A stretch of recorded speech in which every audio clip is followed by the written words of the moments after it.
Hi guys, this is Mrs. Stammers. Good to see you.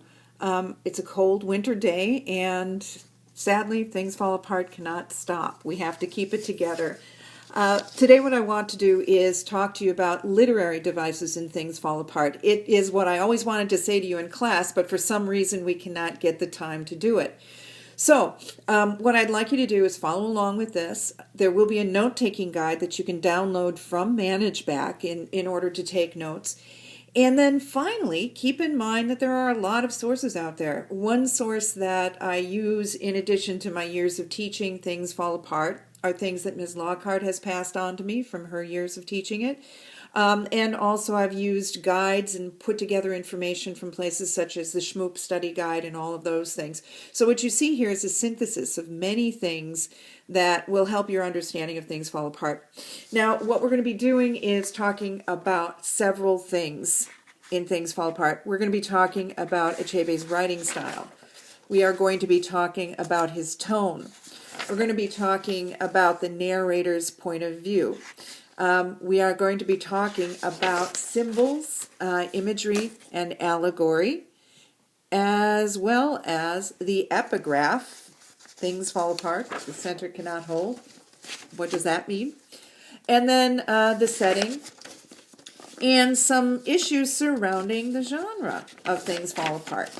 So what I'd like you to do is follow along with the lecture, with the note-taking guide if you'd like to. One assignment that I would like to be very firm about making is that on the ManageBack thread, once you've viewed this video, what I'd like you to do is blog or post on one or two topics. The first one is, what is your takeaway from this whole enterprise that I'm doing today? And the other thing is, what specific examples have you noticed with tone, setting, genre, other things? And if you do that, I think we'll all be able to keep up as a class. Keep in mind that the exam is non-negotiable. Whether or not we're in school doesn't influence the exam date. So I want to make absolutely sure that you are ready to go. So I hope you're ready. I'll try to be brief and concise. Let's talk about Achebe's writing style. First of all, it doesn't take much to notice that there's something interesting about the way Things Fall Apart is written. Although Achebe writes in English, he captures the cadence of the Igbo people. And we remember the term cadence from Walt Whitman. And it's particularly noticeable in the book's dialogue when people talk to each other. In the narration, Achebe keeps it simple. He keeps it directly to the point. And he also keeps it very nature-centered. His goal is to use language to depict how the Igbo view their world. Just like in Theory of Knowledge, your language shapes your culture and your culture shapes your language, and which comes first, who knows? You'll also see a bunch of Igbo words and phrases that pop up here and there in the text. And there's a terrific little glossary, not only in the back of your book, but also on Quizlet. So please take a look at that if you get stuck. There will be paging back and forth.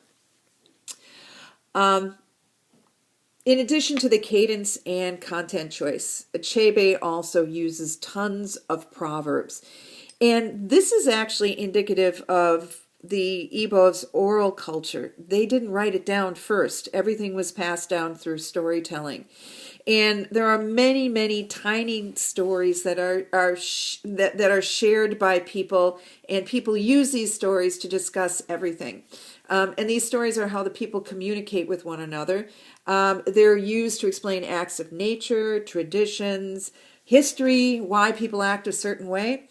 So keeping all that in mind, if you take a look at chapter 12, there are a few paragraphs into chapter 12. So if everybody could turn there, that would be terrific. Chapter 12. Hopefully we all have the same book here.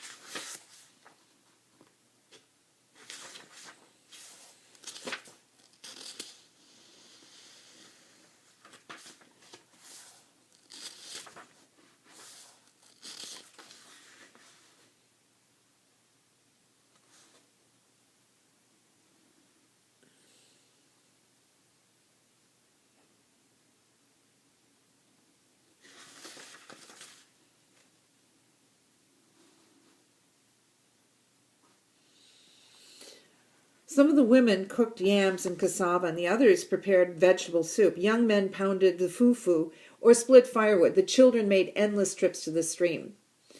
The market in Amwikwe is a wonderful place, said the young men who had been sent by Obierka to buy the giant goat. There are so many people on it that if you throw up a grain of sand, you would not find a way to fall to earth again. That's an amazing little passage. It is the result of great medicine, said Obierka. The people of Umikwe wanted their market to grow and swallow up their market and their neighbors, so they made a powerful medicine. And so everybody comes, said another man, honest men and thieves. They can steal your cloth from off your waist in the market. Now, what's interesting here is there's very, very sparse description. We get the Igbo word fufu, some cadence dialogue, a mini story about medicine to explain why the Amwikwe market is so crowded, and men finishing each other's thoughts and explanations. Achebe did a pretty good job of capturing the spirit of his native Igbo language, and he did this even though English was his second language. Very, very important because, like a lot of us, Achebe lives between cultures. He lives with the language of his home, but he also lives with the language of his formal education. Kind of an amazing achievement. All right, tone. Really important to keep in mind that the tone is very, very clear, descriptive, and it's sympathetic toward the people he's describing. He narrates events pretty objectively without much prettying up or embellishing. We're left to impose emotion on the text and decide for ourselves what characters are admirable or justified in their behaviors. However, towards the end, Achebe begins showing a lot more sympathy towards the Igbo of Umofia by talking about the terrible injustices that were visited on the people there by white people, by the white government.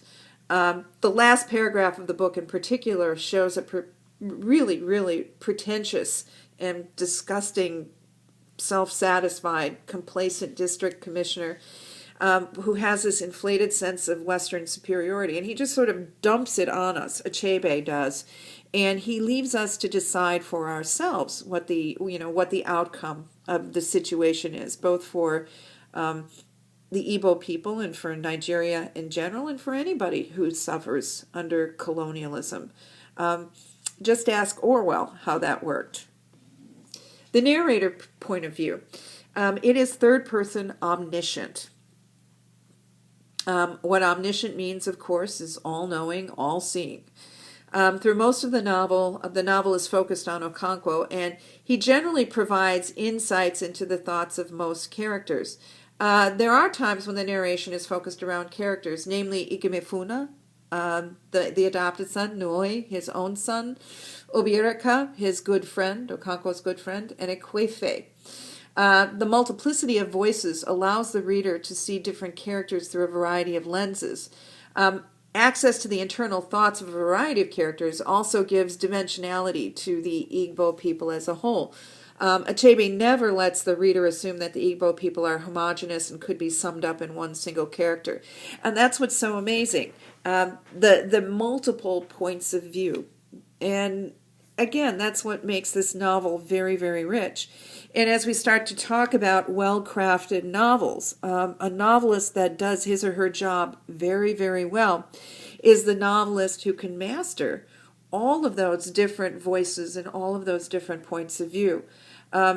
Why should you care about Things Fall Apart? Well, it's a masterfully done example of the genre of novel and short story. And on an exam, if there is, if an exam question asks you about a particularly successful technique that our novelists have in common, it's that wonderful crafting of individual points of view. Just saying. All right, let's talk about symbols, imagery, and allegory. Let's talk about folktales. Folktales, especially those featuring animals, are a symbol of femininity. Women tell stories.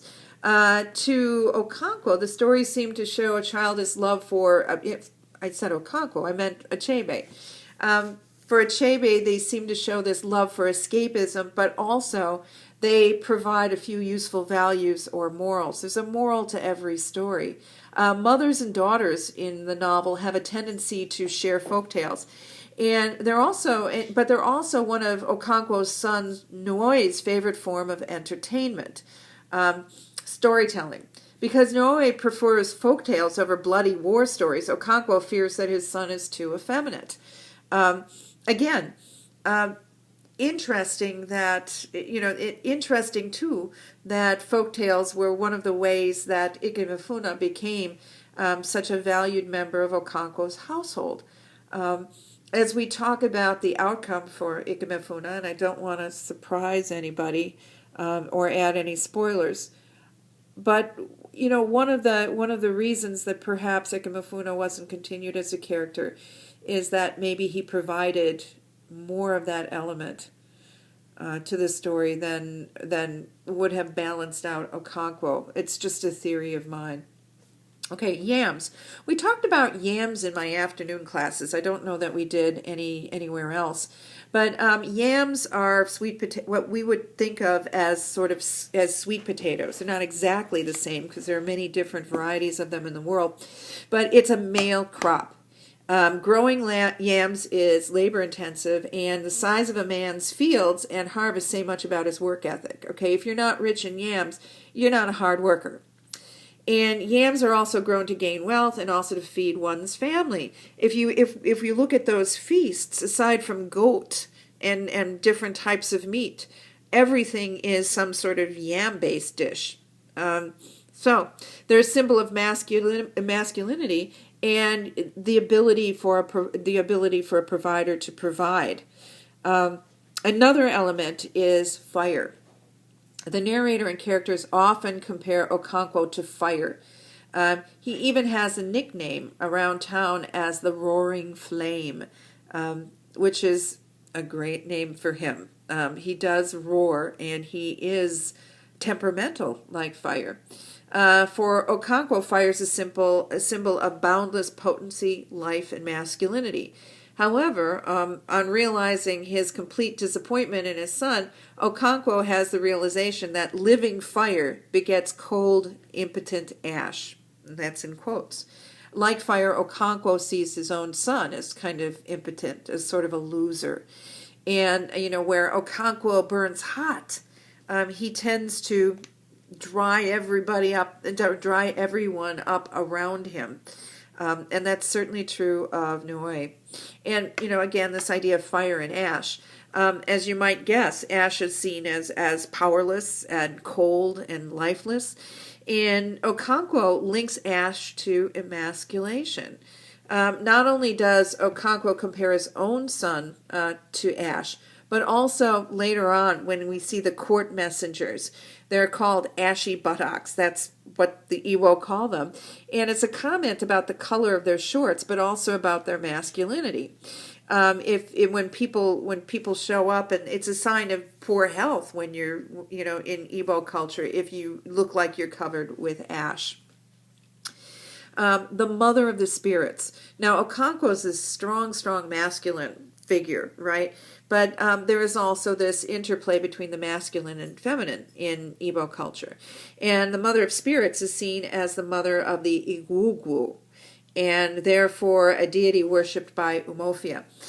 In many ways, she's the personification of the Umofia clan.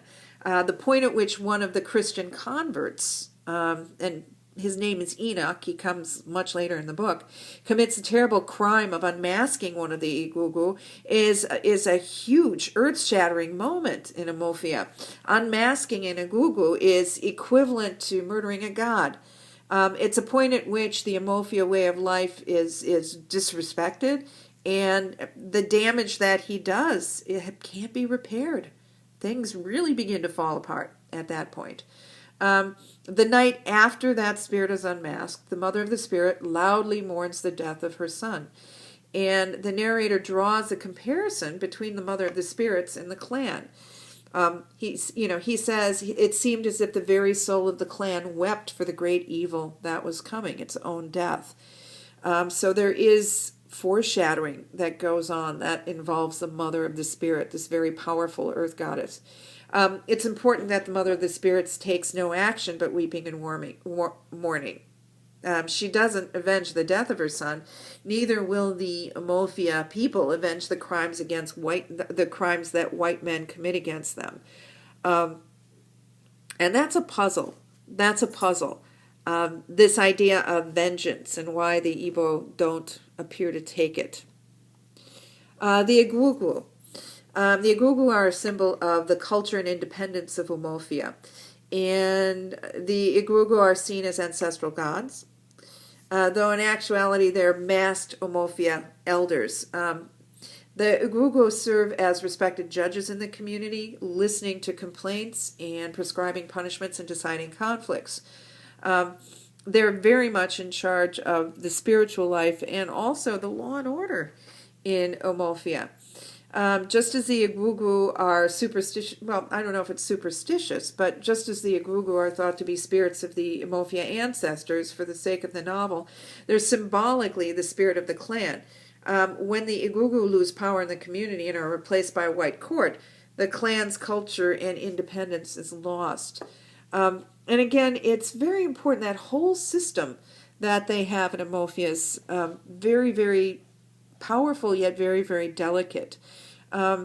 It's important to know that the men, the most powerful men in the village, when they wear these costumes, they become the spirits of their ancestors. And the people accept that as an act of culture and as an act of faith. And once that is destroyed, once they are no longer able to settle disputes, things also spin out of control. The introduction of the white laws into Umuofia, the introduction of a competing religious system and a competing economic system and a competing court system causes things to fall apart. So that gets us back to the epigraph at the very, very beginning.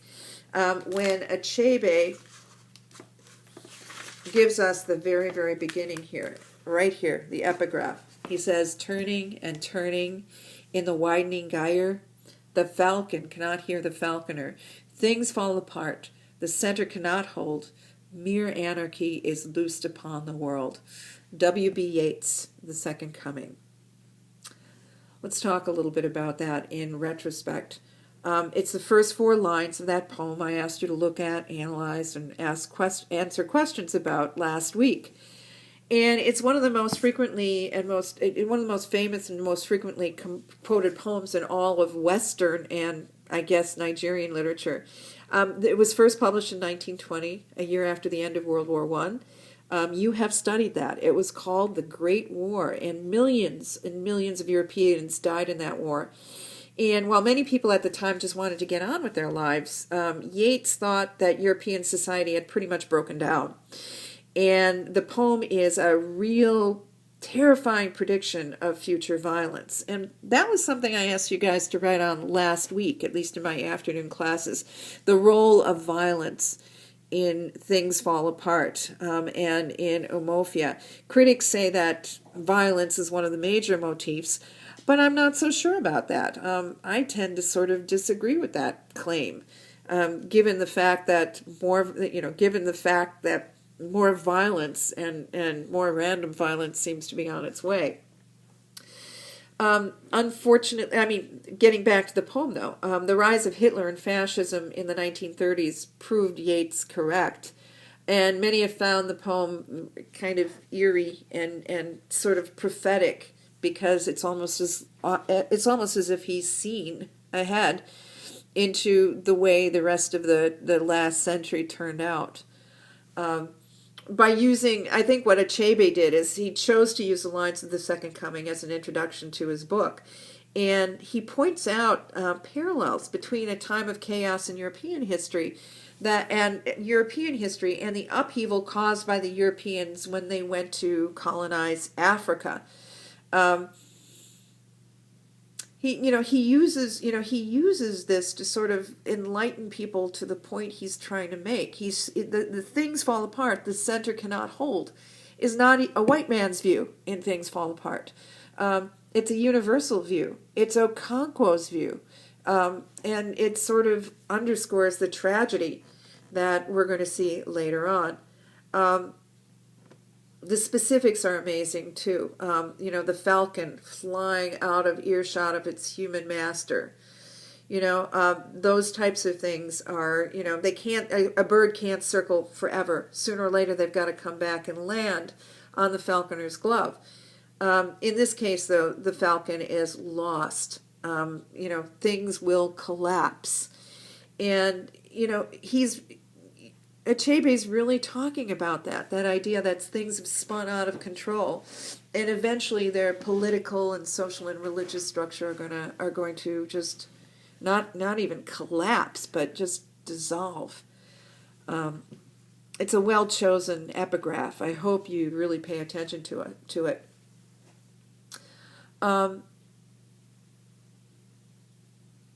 What else can I tell you about Things Fall Apart? The idea that it's a transition to images of a more general chaos that follow.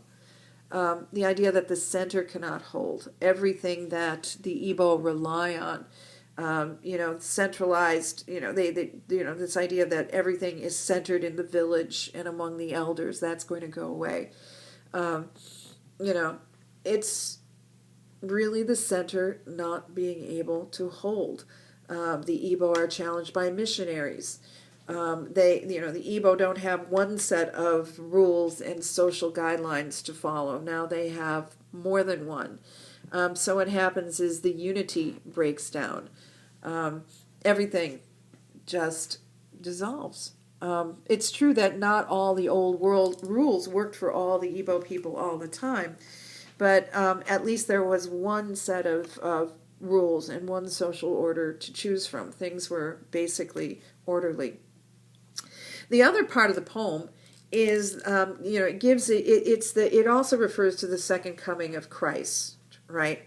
But there's also, with the second coming of Christ, those of you who have had traditional training in Western religion kind of know this. The second coming of Christ also has a dark side, and that is, it could be the second coming of the Antichrist. It could be, the restoration of justice and order, or it could be chaos and destruction of a really, corrupt world. And so I think Yeats was talking about the second one. When he wrote the poem, he was talking about the end of civilization as we know it. And so that is another reason why Achebe used it. Again, the end of civilization as the Igbo knew it was at hand. And the world, basically the world that was going to be destroyed was the Igbo world, and it was going to be destroyed by imperialism. The setting, really important to keep that in mind. The setting is the Omofia and Mbanta tribes of Nigeria, and around 1900, right? And it's at the turn of the century, and what it does is it allows, when you look at Okonkwo's life, he lives before the entrance of white people into Nigeria, and after they've gotten there, and he experiences both periods. So Okonkwo's kind of the transitional figure. And so we get through his eyes and through the story of his village, we get to see that incredible transition in the stories. For example, we see two different manners in which crimes of murdering a clansman are treated. And I won't spoil this for you, but Okonkwo does commit a crime. How these crimes get treated. The other thing we see are the competing systems of justice, right? We see the 9 elders dressed as the Igwugwu, the masked gods, right? And it's interesting, 9 figures, that we have 9 Supreme Court justices in the United States. I'm wondering if there's something magical about 9, 3 times 3. However, when white men arrive, what they do is they set up their own culture to settle disputes. And oftentimes what they do is they settle it in terms of who has the most influence or who has the most money. The other thing they do is they detain people and ambush them and humiliate them when they come to court to have a discussion about the issues.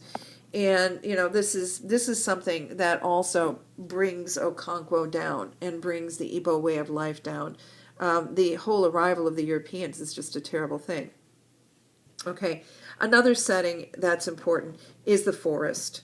The forest villages are extremely important because the Umofia clan has an elaborate religious system based on their natural environment. They're surrounded by woods, and it is respected and feared as a chief god. The evil forest is something that is real to them. Okay, that's where they bury. That's where they send people and bury people. Everything they don't want as part of their society goes to the evil forest. It's interesting where the church is located. When the church decides to set up its membership. The thing about it is that the earth goddess in general is just respected and feared. As farmers, the people of Umofia rely on the land. They rely on their produce. They're subject to things like drought and flooding, just like you and I are subject to extremes in weather. They are subject to bad things in their environment, just like we're subject to the polar vortex. The earth goddess is seen as in control of the weather, and she's in control of the productivity of the land. And so much of the clan structure is built around not displeasing the earth goddess. Okay, fear of offending the earth goddess motivates punishment for many crimes, and you'll see that as you see Okonkwo's fortunes change. Achebe's description of the isolation of the Umofia people and their complete dependence on their natural setting make their cultures and practices kind of understandable to a Western audience. I mean, once you understand how much they depend on nature and how much they depend on their environment, you begin to understand them a lot better. They're not that different from all of us. They're not invulnerable to nature. Okay, the genre. The genre could be tragedy. It is historical fiction. It's not fiction dreamed up out of somebody's brain. It's actually an actual historical period, and the historical period is important. And then also it is literary fiction. It tells the story of an African clan being invaded by outsiders and falling to pieces. And it also tells the story of one man, Okonkwo, who has wealth and status and has a tragic flaw. And, Achebe said it's his fear of being perceived as weak. And anytime you're motivated by fear, you often make some pretty poor life decisions. And we won't talk about what all of those life decisions are right now because I don't want to unravel the plot for you. But what happens is that he is not, through actions that he undertakes, he's not at the right place at the right time to make good decisions when the trouble gets there. And so he can't actually act early enough to save things from falling apart. And I won't tell you the outcome of this, but it is tragic. And the thing that is really important too is that his good friend, Obiaraka, basically lays the blame at the feet of the imperialists who drove him to do it. So basically, it is a story about one man's personal failings. He has a hand in why things fall apart. So that's basically it. And again, let's kind of revisit where we've been. Okay, let's see here. All right, writing style. To summarize, his writing style is simple, sparse, nature-centered, uses lots of Igbo phrases, has sort of a unique cadence, and uses proverbs and stories. Okay, secondly, tone. Clear, descriptive, sympathetic to the Igbo. a narrative point of view. It's third person omniscient, and it's probably why Achebe's novels are so amazing, and why it's such a good example of the modern novel, is because he gets the points of view right in third person omniscient. Okay. Next one is symbol, imagery, allegory, and there's a lot going on there. The folk tales, especially the animal ones, the use of yams as a motif, fire and ash, the mother of spirits and the igugu, those traditional ways of doing things and beliefs. The epigraph, again, things fall apart, so prophetic in so many ways. Setting, 1900 or thereabouts, right? The Umofia and Mbanta villages of Nigeria. Important to the setting is the emergence of imperialism, the change in the court system. We also, as part of the setting, need to consider the forest and the earth, and how urgently important it is to the both of those things are to the survival of Umofia. And then finally, the genre. The genre is clearly a novel, but within that genre, there are several subgenres: tragedy, historical fiction, literary fiction. So that's basically it. And in about a half an hour, we've kind of covered all of the major points you need to know about the literary features of Things Fall Apart. Again, your theses, your speculation, your own creation of knowledge around the novel is yours. Again, these are things that I've brought you via my sources, and hopefully they will be helpful to you in understanding more of the novel and actually getting into it. Good luck, and take some notes. Give me some feedback. Again, I want you to think about what your takeaway has been from all of this, and I'd like to see some examples that you may have noticed in your reading up to page 62 of all of these things. So, thank you, and I hope to see you soon. Bye now.